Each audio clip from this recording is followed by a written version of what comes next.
ایک جوان کہتے ہیں بڑا گنہگار تھا، ایران کا رہنے والا ہوتا ہے جوان دوستیوں کے چکر میں، تو ایسا ہی جوان تھا، دوستوں میں پرائیویسیز میں اور ان چیزوں میں پڑا۔ جب والدین نے زیادہ پوچھنا شروع کیا تو اس کو پتا تھا اب گھر میں تو یہ میں کام نہیں کر سکتا، نشے کا عادی ہو چکا تھا، تو اس نے ماں باپ کو چھوڑا۔ کہتا میں اتنا بد اخلاق تھا، جب غصہ آتا تھا تو کبھی کبھی ماں کو بھی مارتا تھا، باپ کو بھی۔ جب نفس کی حکمرانی ہو جائے نا بندے پر تو ظالم بھی بن جاتا ہے۔ کہتا الگ میں نے فلیٹ لیا، ایک گاڑی تھی، میں اس سے مسافر اور پیسنجرز اٹھاتا تھا ایران میں، جو دن میں کمائی ہوتی تھی، رات کو نشہ، گناہ، فحاشی۔ کہتے ہیں محرم کا مہینہ شروع ہوا، ایام محرم آئے، 6 دن گزر گئے، میرے دوست نہیں آئے۔ میں نے فون کیا کیوں نہیں آئے، انہوں نے کہا کہ مصیبت کے دن ہیں، ایام ازا ہیں، ہم گنہگار ہیں لیکن کم از کم 10 دنوں میں ہم احترام کرتے ہیں۔ تو کہتا میں غصے سے دوستوں کو آنے کی ضرورت نہیں ہے، میں نے گاڑی نکالی اور راستے کو جا رہا تھا، مسافر اٹھاتے اٹھاتے رات بہت لیٹ ہو گئی تھی، اس راستے پہ ایک میں نے لڑکی کو کھڑا ہوا دیکھا، اسے میں نے گاڑی میں بٹھایا، کہاں جانا ہے، کہا سیدھا جانا ہے۔ آگے چلتا گیا، اچانک نفس نے غلبہ کیا، گناہ نہیں کیا تھا اتنے دنوں سے، ذہن میں خیال آیا اکیلی خاتون گاڑی میں ہے، نیت گناہ کی، گاڑی کو میں نے موڑا۔ یہ جوان بچی محجب کہنے لگی کہاں جا رہے ہو، مجھے تو سامنے جانا ہے۔ میں نے وہی گناہ والے جملے بولے، اسے دعوت گناہ دی۔ کہ بچی رونے لگی، تو کیسی باتیں کر رہا ہے؟ اس نے کہا میں نے تو ارادہ بنا دیا ہے۔ کہتا مجھے واسطے دینے لگی۔ اب اکیلی خاتون کیا کرے، اسپیڈ سے میں گاڑی چلا رہا ہوں، دروازے لاک ہیں۔ کہتا مجھے واسطے دینے لگی، ظاہر ہے ایران تو مطلب دونوں شیعہ ہیں نا۔ کہنے لگی تجھے حسین کا واسطہ، تجھے مولا علی کا واسطہ، تجھے امام زمانہ کا واسطہ، ایرانی حضرت عباس کا بڑا احترام کرتے ہیں، تجھے ابو الفضل کا واسطہ۔ کہتا میں نے کچھ بھی نہیں سنا، میں نے کہا یہ چھوڑ دو عقیدے کی باتیں، فلاں کا واسطہ، فلاں کا واسطہ، کس نے دیکھا ہے؟ کہتے آخر میں اس نے ایک جملہ کہا جس سے میرا وجود کانپ گیا۔ کہا تجھے نہیں پتا میں کون ہوں؟ کہا میں سمجھا بولے گی فلاں پولیس والے کی بیٹی ہوں، فلاں افسر کی بیٹی ہوں، یہ ہو وہ ہوں۔ میں نے کہا کون ہو؟ کہا میں سید زادی ہوں، تجھے واسطہ میری دادی زہرا کا، میرا ادب نہیں کرتا، میری دادی کا ادب کر۔ کہتے پتا نہیں ایسا کیا ہوا۔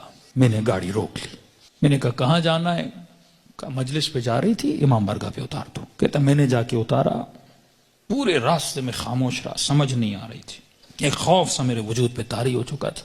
کہتا یہ خاتون گاڑی سے اتری اور جب جانے لگی تو مجھے کہنے لگی کہ اے جوان، میں مجلس میں جا رہی ہوں، تیرے لیے دعا کروں گی، تو گناہ کرنے پہ آتا، تجھے کون روکتا؟ میں اپنی دادی زہرا سے تیری سفارش کروں گی۔ میں نے سارے واسطے دیے، تو رکا نہیں، لیکن جب تم نے میری دادی کا نام سنا تو رک گیا۔ اہل بیت فرماتے ہیں ہم بڑا احترام کرتے ہیں اس بندے کا جو ہماری دادی کا احترام کرے۔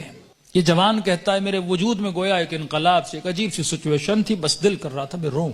کہتا جہاں میں نے اس کو اتارا تھا وہ میرا محلہ تھا، میرے ماں باپ کا گھر تھا، کئی عرصے سے میں آیا نہیں ان کو دیکھنے کے لیے۔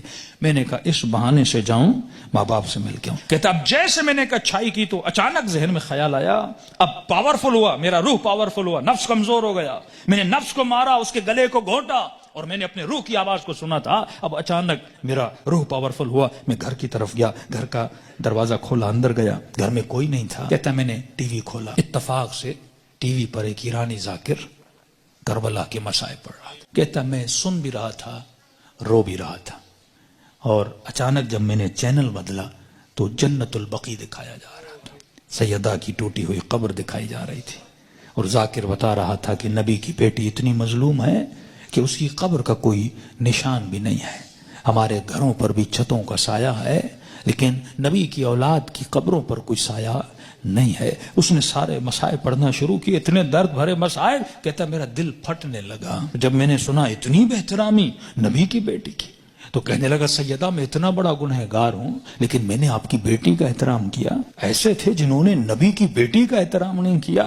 کہتا اب جب رونے لگا تو مجھے اپنے گناہ، اپنی خطائیں، اپنی بدکاریاں سب یاد آنے لگی، جتنی میری اندر کی کثافتیں تھیں گویا کسی نے سامنے لا کر کھڑی کر دی تھی۔ اب میں رو بھی رہا تھا، اللہ سے معافیا بھی مانگ رہا تھا، اتنے میں میری ماں گھر آئی، جس ماں کو مارتا تھا۔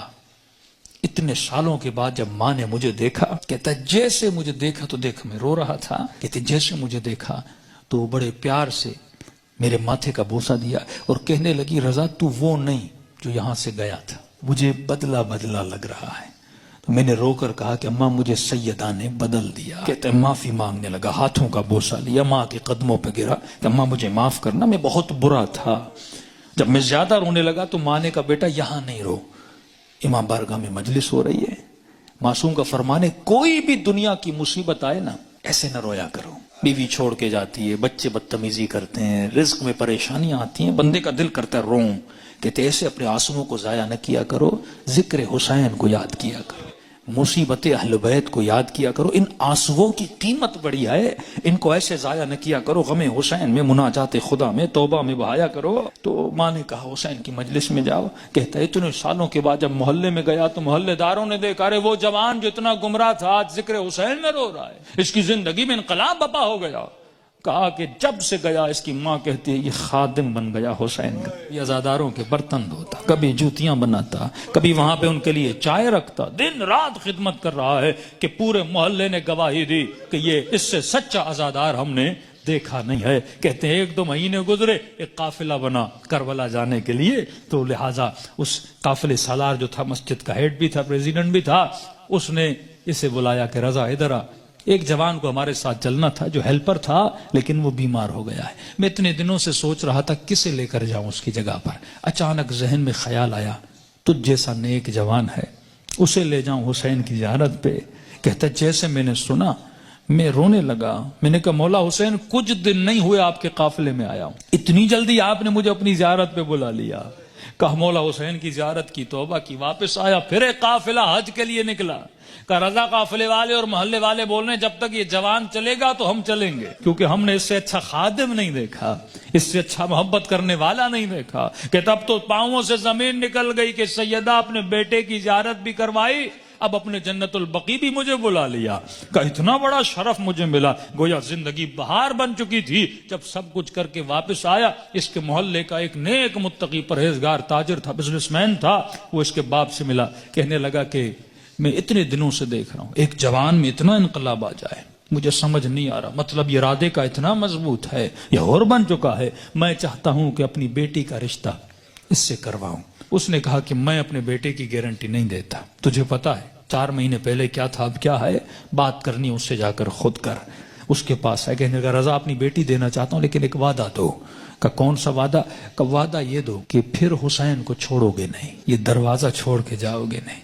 کہنے قبلہ میں اپنی ہر نماز میں دعا کرتا ہوں اے خدا وہ دن میری زندگی کا آخری دن ہو جب میں حسین کے ہاتھ کو چھوڑ کے چلا جاؤں۔ کہتے کل رشتہ لے کر آ جانا۔ کہتے یہ جوان اپنے ماں باپ کے ساتھ رشتہ لے کر گیا۔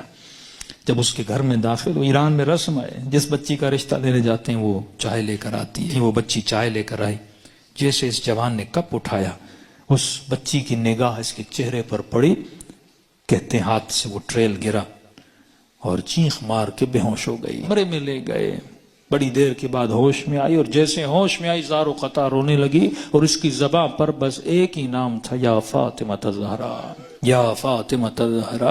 ماں پریشان، بیٹی رو کیوں رہی ہو؟ ایسا کیا دیکھا؟ یہ جوان پریشان، اس کے ماں باپ پریشان، ایسا کیا ہوا؟ کہتی اماں اللہ کی قسم ہے کل رات میں نے خواب میں سیدہ فاطمہ کو دیکھا تھا، مجھے سمجھ نہیں آ رہا تھا، کل رات بی بی اسی جوان کا فوٹو مجھے دکھا رہی تھی اور کہہ رہی تھی کہ تو میری چاہنے والی ہے، جب اس کا رشتہ آئے اسے انکار نہ کرنا، اس نے میری بیٹی کا احترام کیا تھا۔ تبھی فرمایا جب تو 1 قدم اہل بیت کی طرف جاتا ہے وہ 10 قدم آگے بڑھاتے ہیں، لیکن سوال یہ ہے کہ یہ قدم اٹھیں، زندگی میں ان کو راضی کرو جن کے راضی ہونے سے خدا راضی ہوتا ہے۔